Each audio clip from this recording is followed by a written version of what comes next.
Part of me was hopeless because I didn't feel like it would be successful in bringing us together because the chasm between us was so far apart. Mm.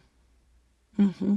You were in this space where you felt you were following a life path of helping other people through the Wholeness Network. Mm-hmm. And I felt like that was betrayal Mm-hmm. because it was taking your time and resources that I feel like I owned Mm. because I was your husband and supporting you. This is a podcast about what happens when old wounds meet adult love. We're talking about the patterns we didn't choose, the triggers we don't understand, and the moments where love feels harder than it should. We share missteps, the breakthroughs, and the deep inner work needed to stop surviving and start truly connecting. This isn't a story about perfect healing or flawless relationships.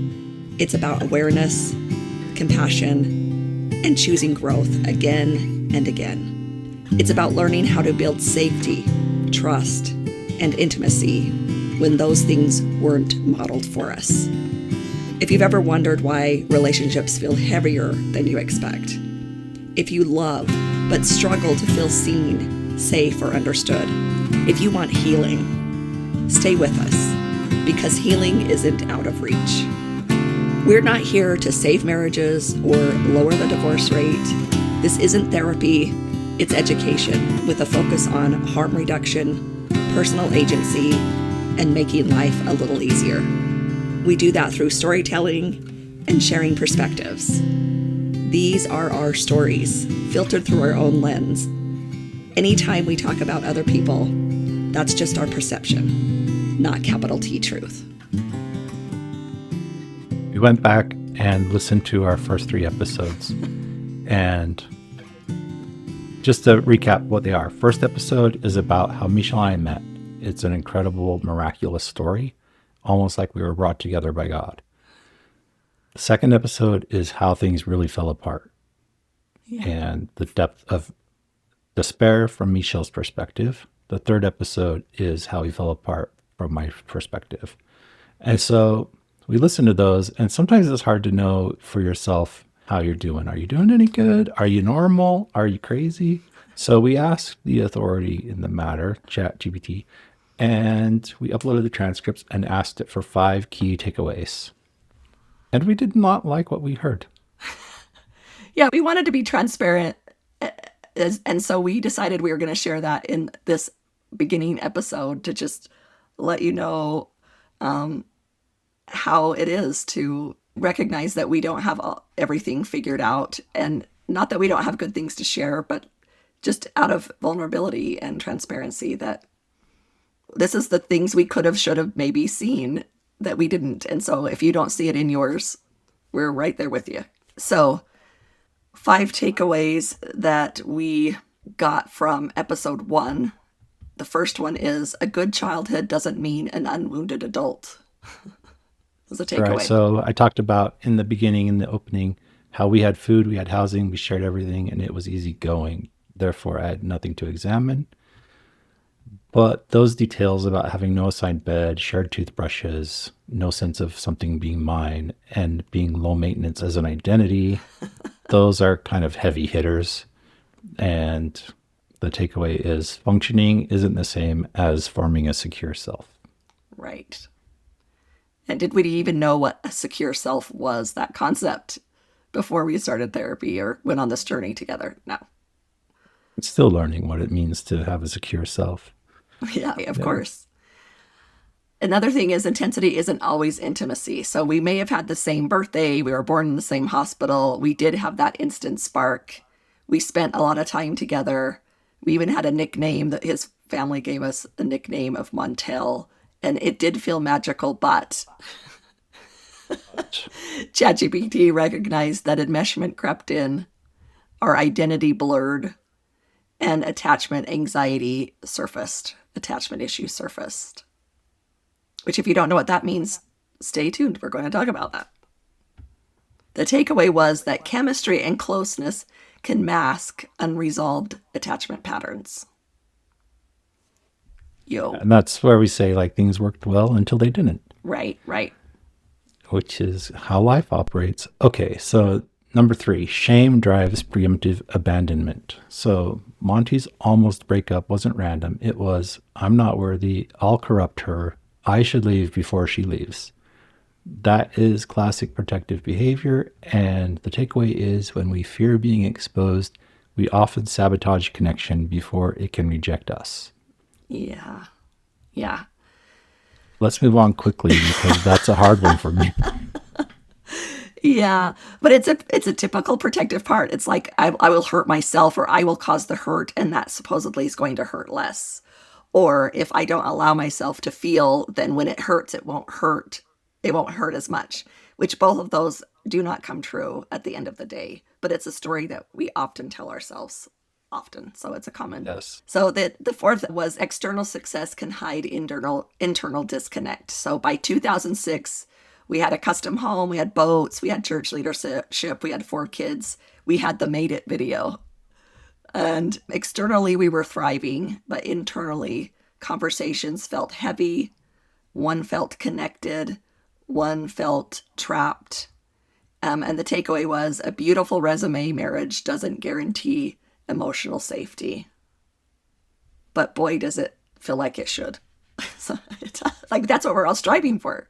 More than that emotional safety. Like I didn't even know that word, emotional safety. But I knew Emotional how safety much. wasn't even consideration. All we wanted was the beautiful resume marriage. Right, right. And yet now you can't have the beautiful resume marriage if you don't have emotional safety. It might look like it, but you will feel completely disconnected, completely dysregulated more often than not. All right, number 5, fairy tales don't prevent rupture. Even though we were born the same day, we had that missionary connection, romantic early years, got married at 19. I mean, it felt like we were brought together by destiny. Yeah. But destiny doesn't exempt you from attachment wounds, identity formation, power dynamics, religious pressure, and developmental immaturity. So the takeaway is love doesn't erase wounds, it reveals them.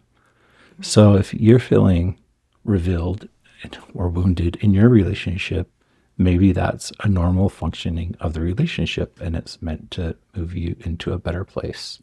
Yeah, one of the really big pieces of work I had to do within myself, I think a lot of people can identify with, was the feedback that I was getting about who I was and how I was doing.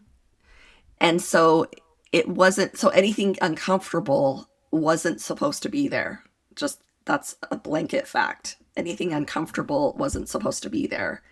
And when I really wrestled with that, I realized that that cannot be true because there is no growth without the stretch or even maybe, a little bit of suffering. That you're not supposed to stay in the suffering. But if I just move from one room to another and there's a change in temperature, feel that. Like you're not just going to not have the elements of the world or the concepts of this life not affect you. And it's like walking into a gym and being like, well, I don't want to hurt any muscles. All of those tools are there to build those muscles. And sometimes that's not the goal to hurt. I wouldn't say that's the goal to hurt. And we don't get excited about hurting. That's not our goal whatsoever. But to step away from the thinking that everything's not supposed to be, that anything hard isn't supposed to be there. Like it felt like the dumbest things. Like I think our lives, for me, it's gotten so much better. We talk to our kids about adulting and how hard it is because you got to like make a phone call. Somebody charged you the wrong thing. You've got to do this. And it's like this part-time job is this adulting. And it used to just feel so suppressive.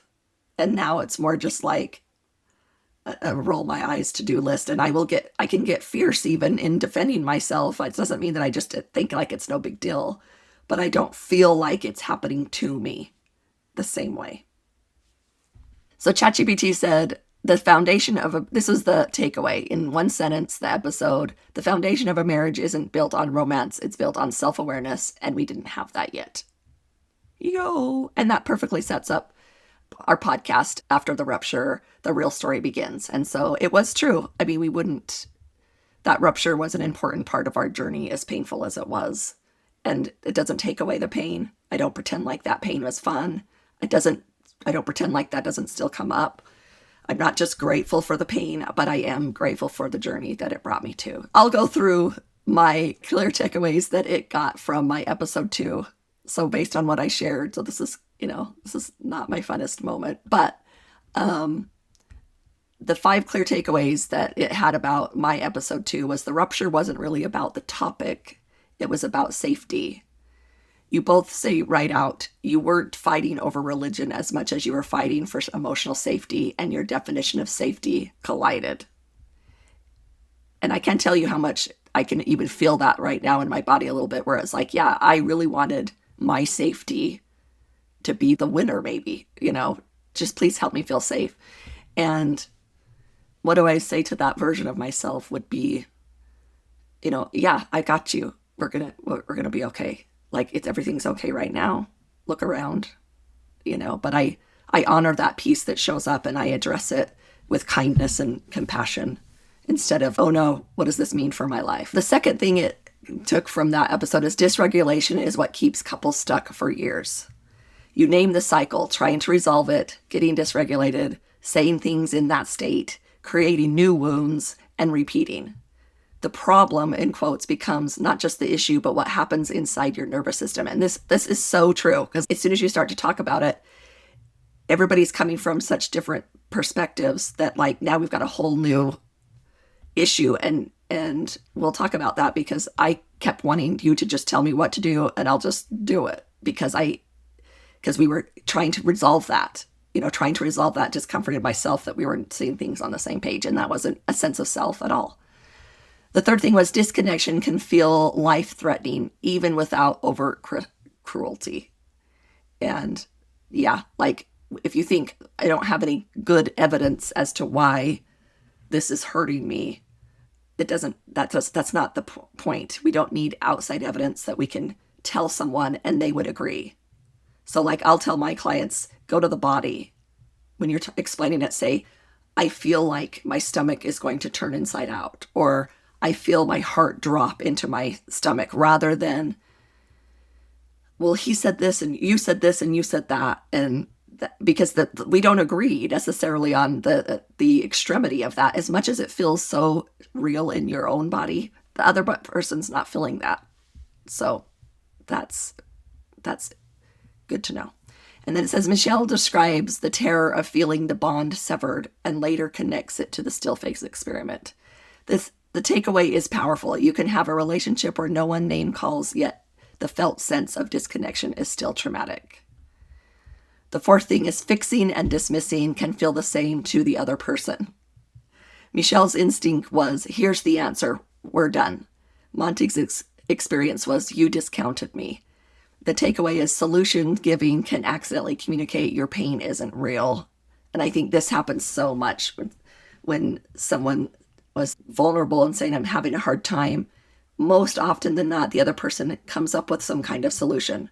Well, have you tried this? Or worse, I wouldn't think that. They just discount it. And that really does feel like you're not listening. And so regardless of if you agree or not, it's helpful to just say, I can see that that's upsetting for you, or that must feel awful for you, or whatever. But like, you're letting their feelings be valid, because anything opposite of that is just discounting it for sure. The fifth thing was repair requires a plan, not just good intentions. And this was important. It says, you model something really practical, anticipating activation, agreeing to separate afterwards, and prioritizing recovery so the conversation doesn't steal a week of your life. This is harm reduction in action. And so that's true. I mean, we've learned that the hard way, I would say. We've learned that the difficult way is like, for me especially, who leans a little more anxious, I want to stay and be connected and figure it out until we both say, oh yeah, that's right. I still love you, and all of that doesn't matter.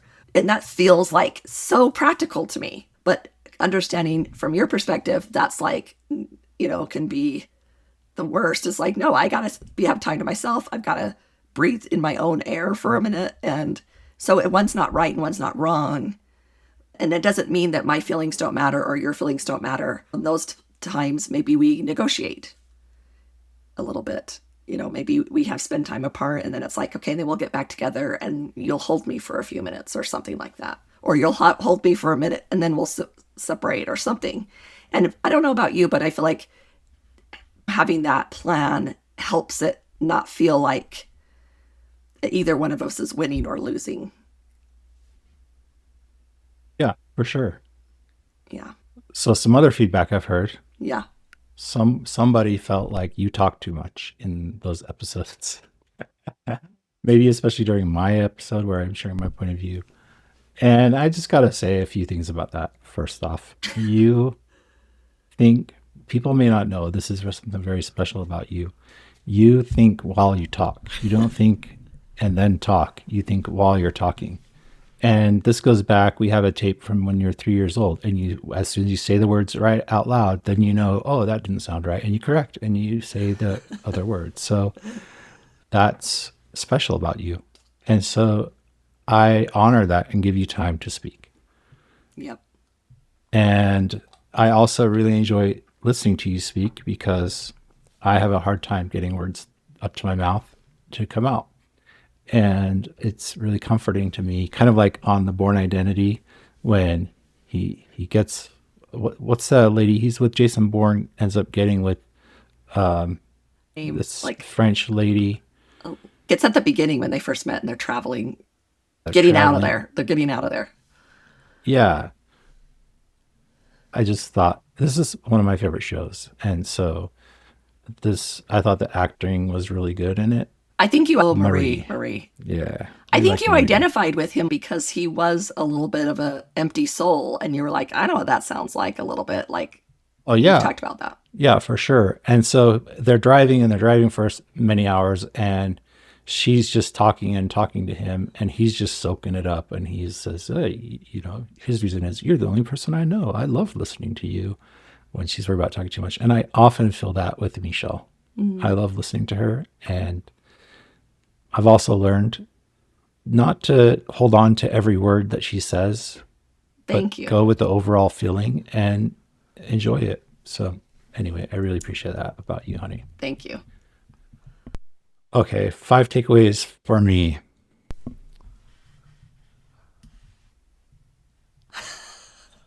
Nothing. Gosh. So first off is, when identity cracks, it feels like death. And this wasn't just a disagreement about church structure. It was a loss of spiritual foundation, loss of community, moral framework, certainty, and shared future narrative. So when I said, why be a good father? Why do anything good? That's identity collapse. Mm-hmm. That's what happened to me. Mm-hmm. It's like a plane crash. Yeah. When a core identity fractures, the nervous system experiences it as annihilation, not just doubt. Right. Yeah, so that happened to me. Number 2, betrayal trauma doesn't only happen in affairs. So I felt betrayed by the church, authority, by God, by Mechelle. And Mechelle felt betrayed by her father, male authority figures, the system, and the timing. Mm. Neither of us were wrong. Both of our bodies were in survival. So the takeaway is, 2 people can feel deeply betrayed at the same time and neither be the villain. Mm-hmm. Number 3, suicidal ideation is often about relief, not death. So I said the ideation wasn't about wanting to die. It was about wanting relief from chronic, unrelenting nervous system pain. Mm-hmm. And Mechelle said the thought itself is a level up of energy. And that's definitely what it was. Mm-hmm. It's like gasping for air. Yeah. Mm-hmm. The takeaway is, when someone is thinking about ending their life, they're often trying to end unbearable emotional dysregulation. Mm-hmm. And that distinction matters. Mm-hmm. 4, disconnection was the real enemy, not theology. Mm-hmm. You weren't fighting over doctrine. You were fighting over safety, belonging, validation. Are you with me? Mechelle needed stability and belonging and family continuity, and Monte needed integrity, autonomy, and truth. And those needs collided And the takeaway is, under most big conflicts, our attachment needs screaming to be seen. It makes me feel like a child. Right. I was, looking back, I Right. was so young at almost 40. Number 5, healing required radical personal responsibility. Yeah, there was a moment where Monty said resigning is choosing integrity. And Michelle later recognized, I positioned myself behind you. No one saved the marriage. No leader fixed it. No revelation solved it. We both had to own our patterns, own our coping, own our dysregulation, and own our projections. Healing began when both of us stopped trying to win and started trying to understand. So, to summarize episode 3 in one line, rupture wasn't our marriage. It was the collapse of everything we built our marriage on. After the rupture, the real story begins. So here we are. Yep.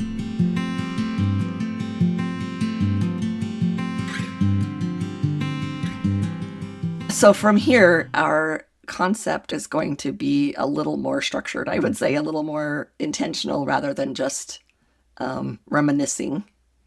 Yes. Even though we will share personal experiences along the way, our hope is that we're beneficial and useful, and that we are relatable to you.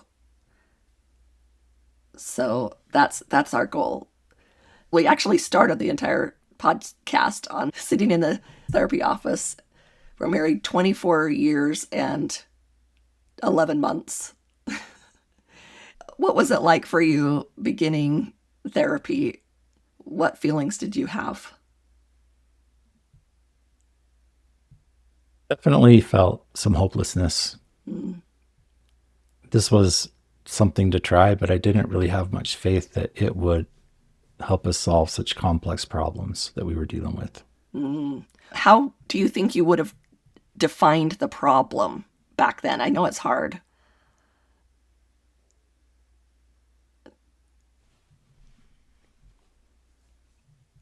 You wouldn't listen to me. What were you trying to tell me?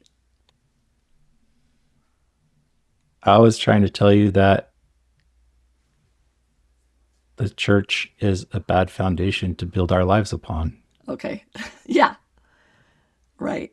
And you didn't think I would get that message. You were like, she's not going to get it. Is that what it was? Part of me was hopeless because I didn't feel like it would be successful in bringing us together because the chasm between us was so far apart. You were in this space where you felt you were following a life path of helping other people through the Wholeness Network. And I felt like that was betrayal because it was taking your time and resources that I feel like I owned because I was your husband and supporting you. Right. And that's my time that was being taken from me. The time that you owed me was being taken from me. And I felt like you were spending money on things I didn't want money spent on. And I had anger level 10 often. Yeah. Yeah.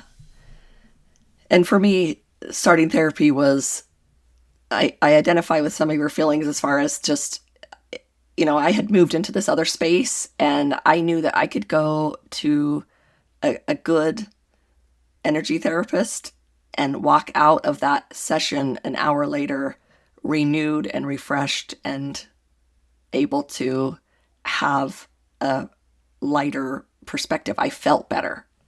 And therapy is slow and it's monotonous sometimes, and it's bringing up the stuff only 1 hour at a time. Like if we could have slept over and spent all the time until we got to a point, I would have rather done that. But like it was hard to stop and start every week. And I remember saying that to Jackie at some point. I was desperately frustrated because I was like, this is slow. And as we were kind of sharing with her this podcast, she said, I remember you saying that. And she was like, I have essential oils here. And I was like, yeah. But In the training I have had, at least in, and I wouldn't say it's better, but you're in a calm room, especially in person. There's gentle touch. There's, getting your breath regulated. And so you come out feeling better, where therapy is just a different process of healing. And so I told her that. And I know you had your moment where you were kind of frustrated too. So before we get to the story, where there were a few things that were initially helpful in therapy. Okay, great. So one of the things that was initially helpful in therapy was Jackie helped us understand that our activation levels show differently. So, for example, when I'm really at that white hot anger, let's say that's a 10. Mm-hmm. And when I'm a little upset, that's a 2. Mm-hmm.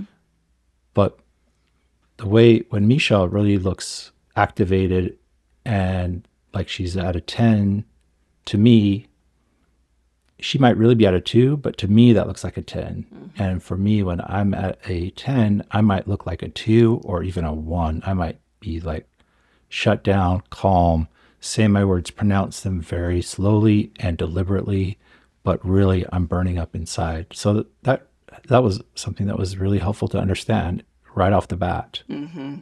I remember clearly the look on your face when she said that, and knowing that you went, like, had this aha moment. It never crossed my mind. Yeah. Because if you were to pop down into any family party of each of our families, you would see that dynamic. In mine, you're going to see lots of talking, lots of chaos, lots of, loudness, I would say. It might sound like arguing. You might even think we're arguing. Right.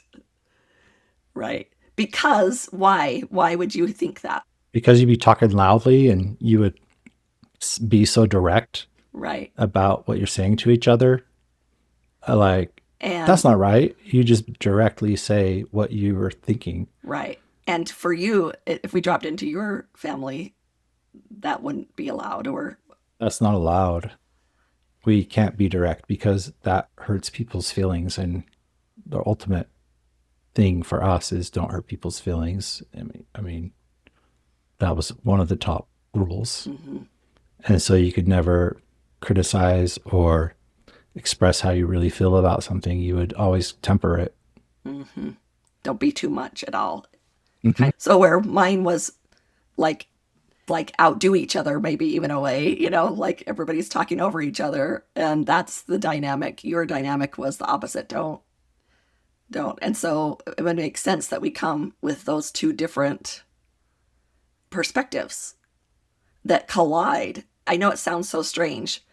Maybe it's just because it's me. It's not strange to you, but like you would be so upset and your face would be still, icy still. I wouldn't see activation at all in you, hardly.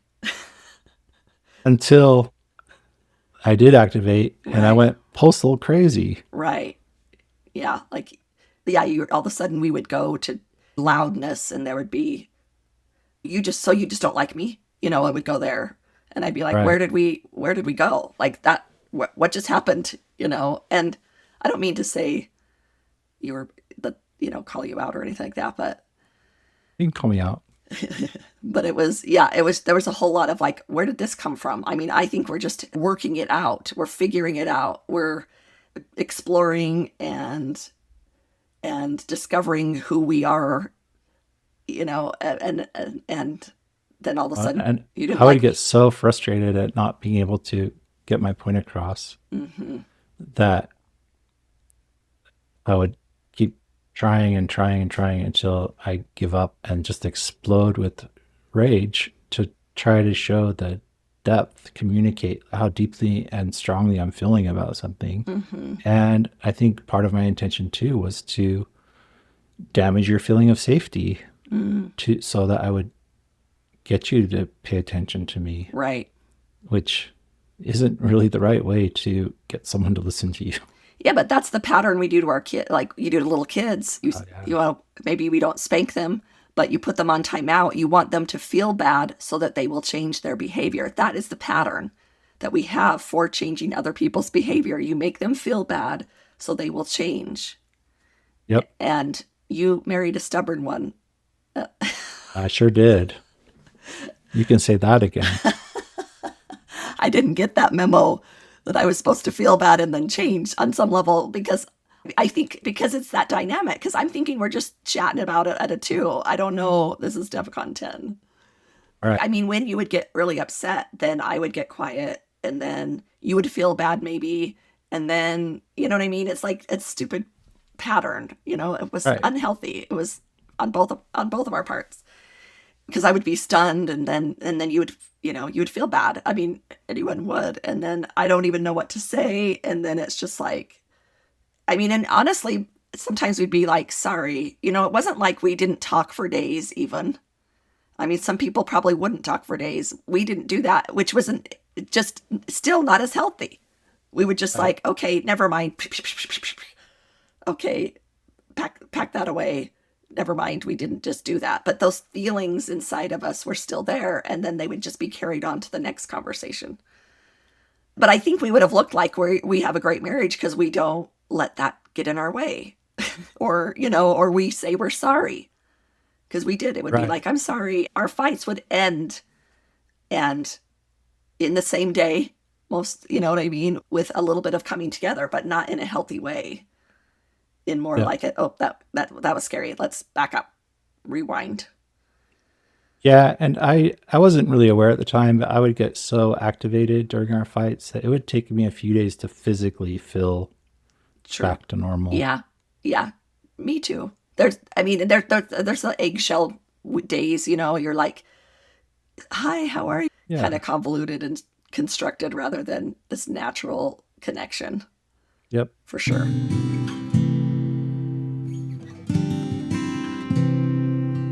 Another thing that Jackie, I think, told us early on was that our current reactions are based on past experiences. Mm-hmm.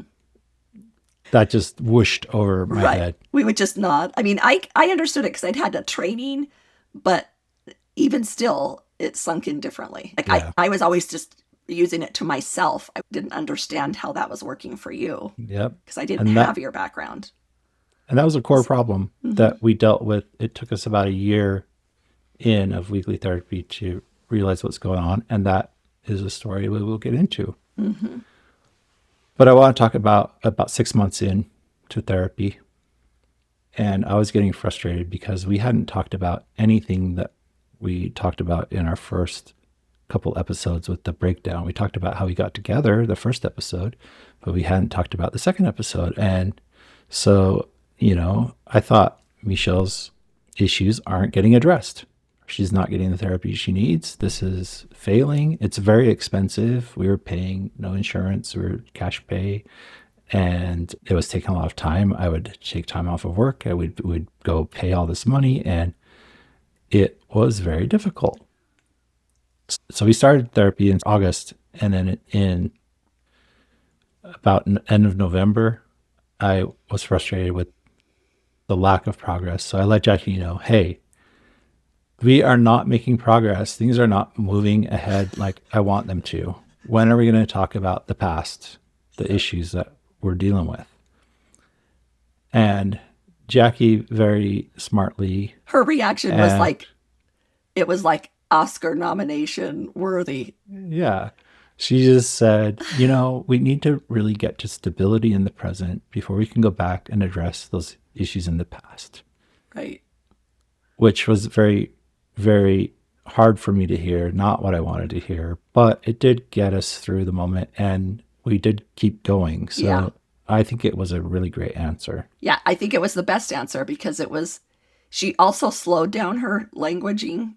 Yep. And used those kind of tools to just settle the room. Yeah, because it was about to get bad. Right. Like we could feel your tension. Yeah. Yeah. But I still was frustrated and wanted things to go faster. I really wanted to get an A in therapy, take all the right notes, do all the right stuff, do this correct, and just get past this. It's so true. This is no fun, and we got lives to live. And so next therapy session, We'd been listening to some Audible books, and those were fun. So I asked Jackie, "Hey, do you have any book recommendations for me?" Yeah. And just generically as that. Yep. And she came back with a brilliant question. She said, "Well, are you looking to be entertained, or do you want to grow?" I mean, if I had to drink it, I would have spit it out. It was like forever in time moment. Those words. Yeah, because I'm trapped, right? I'm saying I want to grow. Really, I wouldn't mind just being entertained in an insightful way. But so I said a little timidly, like, I guess grow. Let's do that first. Sure. Right. We even had that full syllable out. She was like, here's the first two books I'd start with. Here's a couple books. But also, I just wanted to say, like, you are a computer programmer and you learn very well from books. I mean, I don't know how you do it, but you can read a 600-page book and learn whatever that code is. I have no reference for that in myself. But so for you asking for a book, I think it was, I think number one, it was being able to process in your own head and not with other people. That was Yeah. probably part of it. And you're good at it. Like, you can take information and you can master it from a book. Thanks. It's amazing. Yeah, I built my career on it. Yeah, you have. And so I think that was a little bit of that. It was like, can I learn something on my own a little bit, or, maybe. And yeah, that was one of the awesome moments of therapy, when don't you look back at that moment and it's like, it's just paused in time. Like, it is like, that was pivotal. That was a pivotal moment. Absolutely. I got it. Absolutely pivotal and brilliant answer. Yes. And On her Jackie's answer was part. all of it. Yeah. Especially because it framed it in, okay, this is for you. Are you looking to grow? Right. Not, are you looking for a book on how to manipulate Michelle into doing what you want? Right. Well, Have been part of my motivation. right. Yeah. Well, yeah. I mean, it's under a lot of layers, but it's all there for us. But also, she didn't assume, which was a really big lesson for me, because Right. I'm really intuitive, and it's easy for me to assume and then answer someone. So I've learned a little bit of that skill from her, that it's like, I'm going to actually just get curious, even if I feel like I know the answer, or even if I have an answer, I'm going to actually ask a question first. Because asking that question rather than just giving an answer, that's what builds a connection. Because now there's two people in this conversation, not just me lecturing to you. That's right. There were so many positive things about her reaction. She didn't assume you were incompetent. Right. She was wanting to assume, she wanted to, she wasn't just like, yes, you could use these books at all. It was more, it just kind of stopped things and was like, I'm just going to, I'm not going to react to what you say. She had no reaction. It was like, what would you like? And I think if you would have said, I'd like to be entertained, she would have given you a book and entertained Oh, you. yeah. Yeah, for sure. Like, there was no agenda No. that she was trying to get to. And that's the brilliant part of therapy, is not having an agenda, going where I need to go, because it's not about the concepts necessarily we learn. It's about the relationship and being seen as a full person in the relationship. It's therapy is effective therapy. And the way, lucky for us, Jackie practiced it, is relationship first. Yep. So first book she suggested was Running on Empty, about childhood emotional neglect by Dr. Janice Webb. And the second book was Childhood Disrupted by Donna Jackson Nakazawa. Good job. And I remember yeah. Nakazawa's a little Japanese. You So- know Japanese. I think. Correct me if I'm wrong. I had Running on Empty already in my library from 5 years before. Something I had been searching for help, obviously, before, and had gone through several books. So we started with Childhood Disrupted. and it was eye-opening. Mm-hmm. It talks about the ACE score. It talks about how our young experiences affect our later experiences, and it talks about how to work through those issues. Yeah. And those are really important concepts, which I feel like need a whole episode of their own to Yeah. really dive into. Yep. Yeah. Little by little, I mean, that was a stepping stone that we kind of took on our own. And I don't know if we always asked her for more recommendations, but that was part of our journey, was always, especially in those first years, we always had a book or a podcast that we were listening to, mostly together. We'd go on long rides and have our individual aha moments. Yeah. So I think that's the journey we want to take all of our listeners on, is a little bit of those journeys and what we learned, and share that along with how it impacted our lives, along with, like what you said, what we thought was happening in the present and what that really was representing, the story in the past. Right.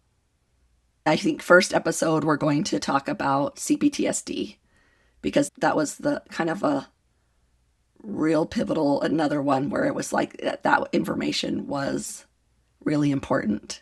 I mean, I got a text from Jackie. What was the name of that book again?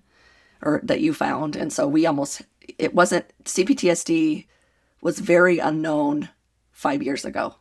It's talked about a lot more, but I think even Jackie didn't know it particularly at that time. Right. So what we're talking about here, it's called complex PTSD or childhood PTSD. And it's basically where it's complex because in normal PTSD, you can point to an experience you had that was super intense, like you got in a car crash. Mm-hmm.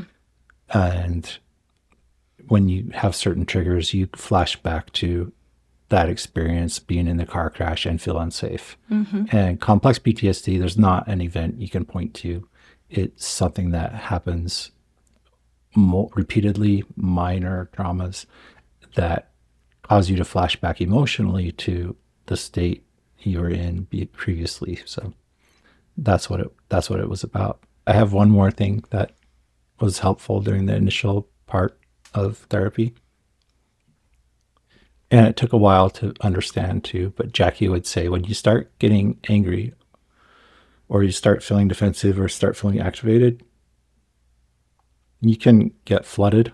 Mm-hmm. And it's important to state, hey, I'm flooded right now. Can we take a break? Right. Or take some time just to recuperate? Yep. And there's a practice we can do to spend a couple minutes just to bring ourselves back to being grounded. And a lot of it's through breathing and safety. Yeah, you're never going to resolve anything when you're flooded. No. You're not going to make progress flooded. No. All those systems are literally turned off. Right. And then another practice that she gave us early on was, when you start feeling activated, but maybe you're not flooded yet, you can, instead of reacting like you understand everything that's being communicated already, get curious, which is what you said with Jackie. She asked the question, hey, do you want to be entertained, or are you looking for something to grow with? So getting curious is a really important skill for dealing with conflict. Yeah, that was really helpful.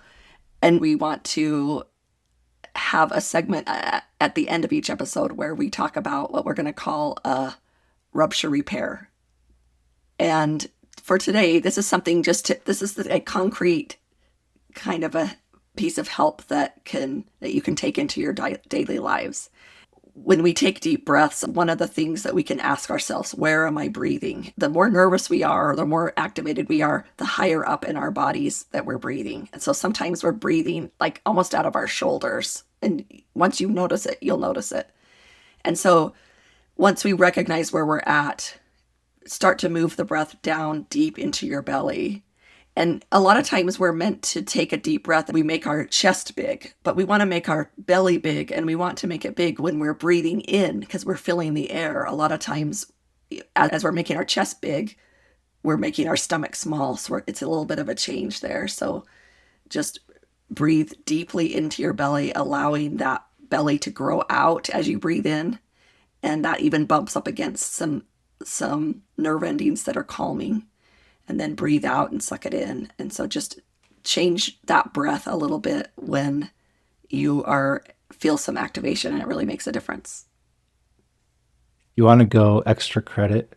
Yeah. You can put one hand on your chest and one hand on your belly while you breathe in and out. Yes. Yes, always better. Let them both move. And that gives you even just a little more feedback, a little more sense of, I'm okay because I can breathe right here. Yeah. Yeah, for sure. Well, I have one more thing to say before we sign off. Okay. After the rupture, the real story begins.